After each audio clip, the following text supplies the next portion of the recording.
ഹോട്ടലിൽ മാനേജറായി ജോലി, ഒഴിവു സമയങ്ങളിൽ മോഷണം. കോഴിക്കോട് ചാത്തമംഗലത്ത് റോഡിലൂടെ നടന്നു പോവുകയായിരുന്ന വയോധികയുടെ സ്വർണ്ണമാല പൊട്ടിച്ചെടുത്ത എക്സിക്യൂട്ടീവ് കള്ളൻ ഒടുവിൽ പോലീസിന്റെ പിടിയിലായി. ചേവായൂർ കോട്ടക്കുന്ന് വില്ലിക്കാട് സനൂപാണ് പിടിയിലായത്.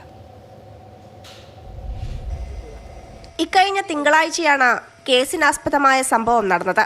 ചാത്തമംഗലം പൂളപ്പറമ്പ് സ്വദേശിനി ദേവകിയമ്മയുടെ കഴുത്തിലണിഞ്ഞ 1.5 പവൻ തൂക്കം വരുന്ന സ്വർണ്ണമാല പ്രതി പൊട്ടിച്ചെടുത്തു. ആശുപത്രിയിൽ പോയി മടങ്ങി വരുന്ന സമയത്ത് ബൈക്കിലെത്തിയ പ്രതി ചേവായൂർ സ്വദേശി ഷനൂബ് ദേവകിയമ്മയോട് വഴി ചോദിച്ചു.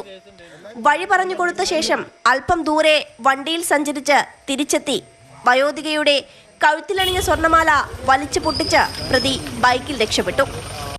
3 പ്രാവശ്യം അങ്ങോട്ടും ഇങ്ങോട്ടും നടന്നിരിക്കുന്നു. പിന്നെ ഒരു പ്രാവശ്യം രാമേട്ടൻ്റെ പുറം ചെന്ന് പിന്നെ സ്പീഡിൽ പോയി കാട്ട് തിരിച്ച് എന്താ എനിക്ക് ഈ അങ്ങനെ അതുകൊണ്ട് നടക്കുന്നുണ്ടല്ലോ എന്ന് ഞാൻ പറഞ്ഞ പോകാൻ പറയാം. ഞാൻ ഒരാളെ കാത്തുകപ്പം വരും പറഞ്ഞ പൊട്ടിക്കലും സ്പീഡിൽ പോയാലും കഴിഞ്ഞു. പാലി തൂക്കിക്കൊണ്ടാവും പോയത്. തുടർന്ന് ദേവകിയമ്മ കുന്നമംഗലം പോലീസിൽ പരാതി നൽകി. പരാതിയുടെ അടിസ്ഥാനത്തിൽ കുന്നമംഗലം പോലീസും സ്പെഷ്യൽ സ്ക്വാഡും പ്രതിയെ പിടികൂടുന്നതിന് അന്വേഷണം ആരംഭിച്ചു. സമാനമായ രീതിയിൽ മോഷണം നടത്തിയവരെ കുറിച്ചുള്ള വിശദ വിവരങ്ങൾ അന്വേഷണ സംഘം ശേഖരിച്ചു.